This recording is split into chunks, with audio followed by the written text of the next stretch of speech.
Sağ olsun. Hadi. Ne diyor? Ne diyor? Aç. Aç ya da saklama aç onu. Her dəfə buradan da bir dənə sürpriz çıxır da. Oy.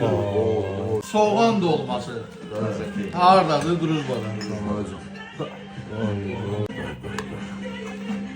Özündən Deyirsən ki, qardaşım birinci bəli. sizi fikirləşir. Bəli. Bu icazı İsmail'lə ye. O qoynar diyor bu. Şef, əlin qolun var olsun. Möhtəşəmdir, əladır. İlk əlin qolun var olsun. Super. Həqiqətən gözəl. Suyu, soku, hamısı yerində. Şef öz yemir, nə deyəsən bunu? Böyle kuklada yiyeyim de.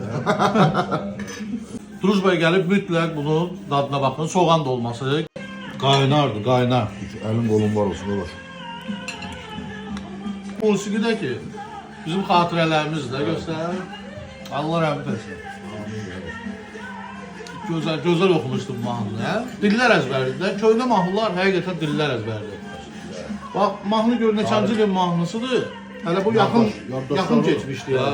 Hələ də dillərdə var da. Hamı da bunu əzbər bilir. Yəni izləyicilər də hamısı əzbər bilir.